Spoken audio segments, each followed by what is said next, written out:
Nobody sits you down and teaches you the real rules of money. Not your parents, not your school, not your boss. You figure them out the hard way.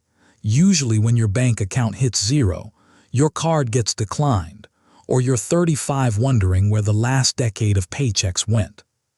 Today we're fixing that. These are the things nobody tells you about money until it's too late. Here's one of the first lies we tell ourselves. I'd be fine if I just made more money.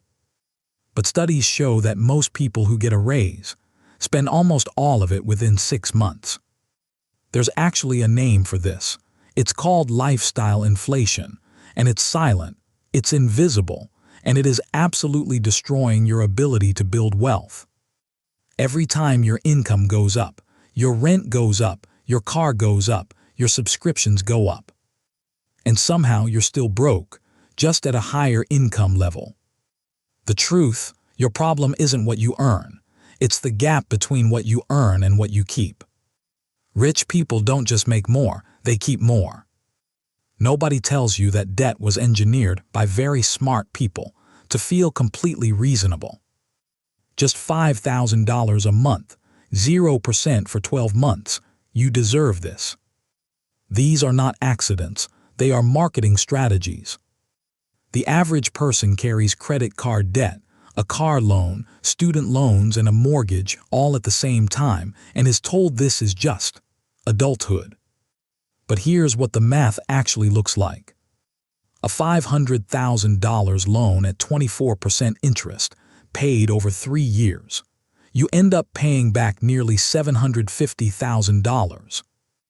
You paid $250,000 for the privilege of borrowing your own future money. Debt doesn't just cost you money, it costs you options. It costs you time. It costs you the freedom to quit a job you hate or move to a city you love. Here's something your bank will never advertise. If inflation is running at 15% and your savings account pays you 3%, you are losing 12% of your purchasing power every single year while doing nothing. Your money is sitting there feeling safe while silently getting smaller in real terms. This is why wealthy people don't save their money, they deploy it. Into assets, into things that grow, into anything that beats inflation.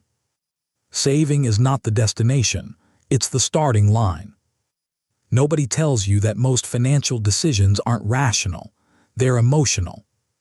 You don't buy that thing because you need it.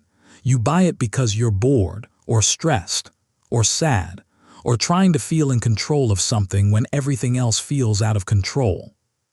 Retail therapy is real, and it costs people thousands every year.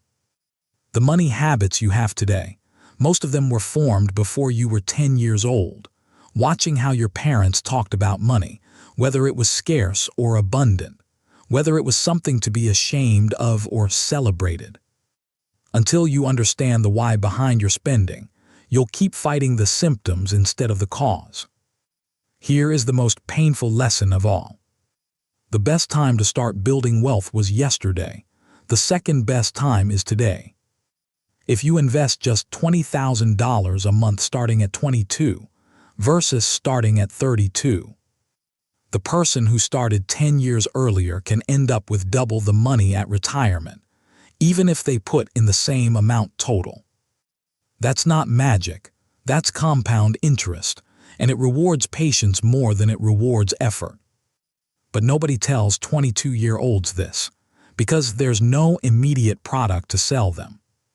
This one is cruel but true. Poverty is expensive. When you don't have money in your account, you pay overdraft fees. You can't buy in bulk, so you pay more per unit. You can't negotiate because you don't have options. You take the first job offer instead of the best one. The system is set up so that having money makes it easier to get more money. And not having money makes it harder to hold onto what little you have. This isn't about blaming anyone. It's about recognizing the system so you can find ways to step outside of it. The people you spend the most time with will shape your financial life more than any book or video ever will. If everyone around you thinks that talking about money is rude, you'll never talk about money. If everyone around you thinks that debt is normal and saving is for rich people, that becomes your worldview too. Wealthy people talk about money constantly. They share opportunities. They ask uncomfortable questions. They hold each other accountable. Find even one person who is serious about building a financial future. Your trajectory will change. Nobody is going to walk into your life and hand you financial education. No one is going to explain compound interest before it's too late, or warn you about lifestyle inflation, or tell you your savings account is quietly losing value. You have to go looking for it. And the fact that you watched this far, that's already you doing the work. So share this with someone who needs to hear it, because the best time for the people you care about to learn this is before they're broke. And if you want the next video on exactly how to build your first real financial plan from scratch, hit subscribe. We're just getting started,